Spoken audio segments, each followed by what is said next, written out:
अस्सलामु अलैकुम वरहमतुल्लाहि वबरकातुहू। उम्मीद है कि आप तमाम खैर आफियत से होंगे। आज की इस वीडियो के जरिए से तलाक के ताल्लुक से एक बहुत अहम मसला हम आपके सामने पेश करने वाले हैं। वो मसला ये है कि अगर शोहर ने गुस्से में अपनी बीवी से ये कहा कि मैं तुझे तलाक दे दूंगा, तो क्या इस तरह कहने से तलाक हो जाती है या तलाक नहीं होती है?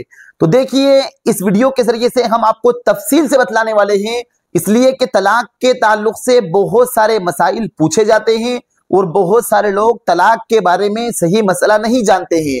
बाज अल्फाज ऐसे हैं कि जिनसे तलाक वाकई नहीं होती है, लेकिन हम ये समझते हैं कि तलाक हो जाती है। और बाज चीजें ऐसी है कि जिनके करने से या जिनके उस औकात में करने से या तलाक के अल्फाज बोलने से तलाक वाकई हो जाती है, लेकिन हालांकि सही बात यह है कि तलाक नहीं होती है। तो देखिए, अगर शोहर ने गुस्से की हालत में या चाहे मजाकन बीवी से ये कहा कि तुम ये काम मत करो वरना मैं तुम्हें तलाक दे दूंगा, या तुम वहां मत जाओ वरना मैं तुम्हें तलाक दे दूंगा, तुम ये चीज मत करो वरना मैं तुम्हें तलाक दे दूंगा, यानी शोहर डराने धमकाने के एतबार से तलाक की धमकी दे रहा है कि तुमने ये किया तो मैं तुम्हें तलाक दे दूंगा। ये लफ्ज बोला कि तलाक दे दूंगा, तो इस तरह लफ्ज के बोलने से बिल्कुल भी तलाक वाक़ई नहीं होती है। ना एक तलाक वाक़ई होती है, ना दो तलाक वाक़ई होती है, ना तीन तलाक वाक़ई होती है, ना बीवी हराम होती है।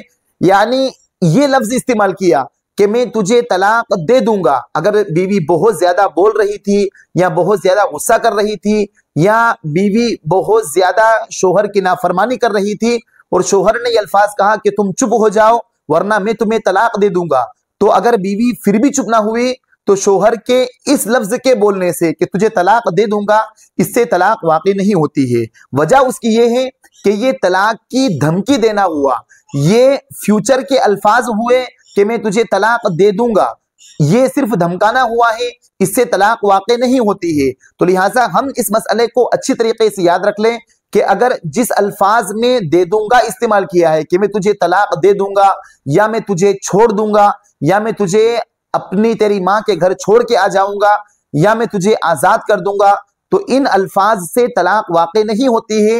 ये फ्यूचर के अल्फाज हैं, ये मुस्तकबिल के अल्फाज हैं। इन अल्फाज से तलाक वाकई नहीं होती है, बल्कि तलाक वाकई होती है जैसे इस तरह बोला कि मैंने तुझे तलाक दे दी।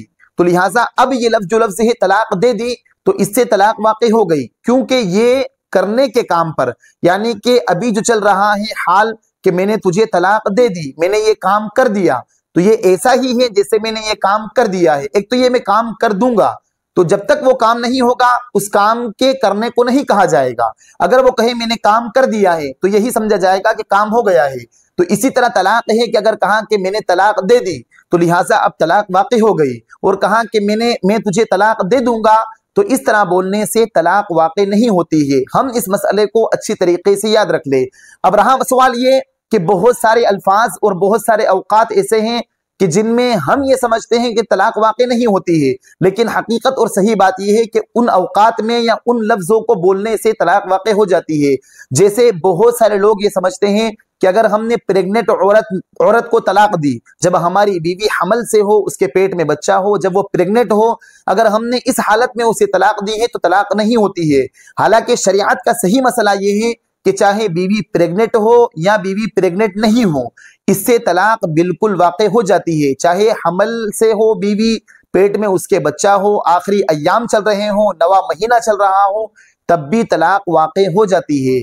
अब इसी तरीके से हम बहुत सारे लोग ये समझे हुए हैं, हमारे मुआशरे में ये बात बहुत आम है कि जब शोहर बहुत गुस्से में हो तो उस वक्त अगर शोहर ने गुस्से की हालत में तलाक दी है तो तलाक वाकई नहीं होती है। हालांकि सही मसला ये है कि चाहे शोहर गुस्से में तलाक दे या चाहे मजाक में तलाक दे, तलाक बिल्कुल वाकई हो जाएगी। बल्कि 99% जो तलाक वाकई होती है वो गुस्से में ही शोहर देता है। कोई ऐसा मजाक में तलाक नहीं देता है कि बीवी से बहुत खुश हो और इस वजह से तलाक दे रहा हो, या बीवी बहुत फर्माबरदारी कर रही हो इस वजह से तलाक दे रहा हो। अक्सर जो तलाक के वाकयात पेश आते हैं वो गुस्से की हालत ही के अंदर पेश आते हैं। तो लिहाजा गुस्से की हालत में भी तलाक देने से तलाक बिल्कुल वाकई हो जाती है। हम इस मसले को अच्छी तरीके से याद रख ले, इसलिए कि अल्लाह के नबी सल्लल्लाहु अलैहि वसल्लम की हदीस है, यानी तीन चीजें ऐसी हैं, आप सल्लल्लाहु अलैहि वसल्लम इरशाद फरमाते हैं कि तीन चीजें ऐसी है कि जिनका मजाक भी सही है और जिनका सही भी सही है, और उसमें पहली चीज है तलाक। दूसरी चीज है निकाह, और तीसरी चीज है गुलाम को आजाद करना। यानी अगर हमने मजाक में भी किसी से निकाह पढ़ लिया दो गवाहों की मौजूदगी में, तब भी हमारा निकाह सही हो जाएगा। और इसी तरीके से अगर हमने बीवी को मजाक के अंदर भी तलाक दे दी, तब भी तलाक वाक़ हो जाएगी। गुस्से की हालत में भी तलाक दी है, तब भी तलाक वाक़ हो जाएगी। तो लिहाजा हम इस बात को अच्छी तरीके से याद रख लें। इसी तरीके से हमारे मुआशरे में एक बात यह समझी जाती है कि अगर जब शोहर ने तलाक के अल्फाज कहे, शोहर ने बीवी को तलाक दी तो बीवी सामने मौजूद नहीं थी, अब तलाक वाक़ नहीं होगी इसलिए कि बीवी वहां मौजूद नहीं थी जब शोहर ने तलाक के अल्फाज कहे। हालांकि ये हमारे मुआशरे में समझा जाता है, हालांकि सही मसला ये है, शरीयत का सही बात और सही मसला ये है कि चाहे बीवी कोसों दूर हो, चाहे बीवी अमेरिका के अंदर बैठी हुई हो या शोहर अमेरिका के अंदर हो और बीवी इंडिया के अंदर हो, तब भी अगर शोहर ने बीवी को तलाक के अल्फाज कहे हो तो तलाक वाक़ हो जाएगी। यानी खुलासा कलाम यह हुआ कि तलाक के अल्फाज जो शोहर कहता है तो बीवी को उनका सुनना जरूरी नहीं है, चाहे बीवी ने सुने हो या बीवी ने ना सुने हो। अगर शोहर इकरार कर रहा है कि हाँ मैंने तलाक के अल्फाज कहे हैं जुबान से, या दूसरे लोगों ने जुबान से तलाक के अल्फाज सुने हैं, तो तलाक बिल्कुल वाक़ हो जाएगी। हम इस मसले को भी अच्छी तरीके से याद रखें। और मुआशरे में जो ये बात मशहूर है कि बीवी का सामने होना, मौजूद होना जरूरी है, ये बात बिल्कुल गलत है। शरीयत में इस बात की कोई हकीकत नहीं है। हम इस मसले को भी अच्छी तरीके से याद रख लें। अब ऐसा भी होता है कि हमारे मुआशरे के अंदर शोहर कभी एक तलाक बोलता है, जैसे कभी शोहर ने गुस्से में कहा कि जा मैंने तुझे तलाक दे दी, तो अब हमारे मुआशरे में ये समझा जाता है कि बीवी हमेशा के लिए हराम हो गई। हालांकि उसने जब ये कहा कि मैंने तुझे एक तलाक दी है या मैंने तुझे तलाक दी है, तो सिर्फ उससे एक तलाक वाक़ होगी, बीवी हराम नहीं होगी। बीवी हराम उस वक्त होती है जब वो अपनी जुबान से तलाक तलाक तलाक 3 बार कहे, या वो अपनी जुबान से कहे कि जा मैंने तुझे 3 तलाक दी या मैंने तुझे 3 तलाक दी, तब तलाक वाक़ होती है। सिर्फ एक तलाक से या एक तलाक के अल्फाज बोलने से या एक बार तलाक बोलने से बीवी हराम नहीं होती है, अलबत्ता सिर्फ एक तलाक वाक़ होगी। एक तलाक वाक़ हो गई तो अगर वो उसके पास रुजू कर लेगा, वो उसके साथ रहने लग गया है, तो फिर वो बीवी उसके लिए हराम नहीं होगी, वो उसके साथ रह सकता है। हाँ, एक तलाक वाक़ हो चुकी है, आइंदा के लिए 2 तलाक से परहेज करे। अगर आगे उसने 2 बार और तलाक बोल दिया है, तब जाकर बीवी हराम हो जाएगी। हम इस मसले को भी अच्छी तरीके से याद रखें। तो उम्मीद है कि तलाक के ताल्लुक से जितने भी मसाइल हमने आपके सामने पेश किए हैं, आप तफसील से और अच्छी तरीके से इन तमाम चीजों को समझ गए होंगे। अलबत्ता अगर आपके ज़हन में भी तलाक के ताल्लुक से कोई मसला है तो आप हमसे पूछ सकते हैं। बल्कि तलाक के मसाइल को तो हमें जो जहां हम रहते हैं वहां के पास का जो दारुल इफ्ता है, जो जहां मुफ्ती लोग रहते हैं, हम उन्हीं से पास वाले मुफ्ती से तलाक का मसला पूछें, ये ज्यादा बेहतर है।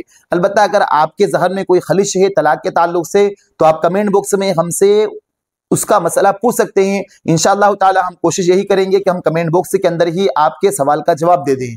अगर वीडियो अच्छी लगी तो आप हमारी इस वीडियो को दूसरों के पास जरूर शेयर करें। फजज़ाकुमुल्लाहु खैरन व अहसनल जज़ा। अस्सलामु अलैकुम व रहमतुल्लाहि व बरकातुहू।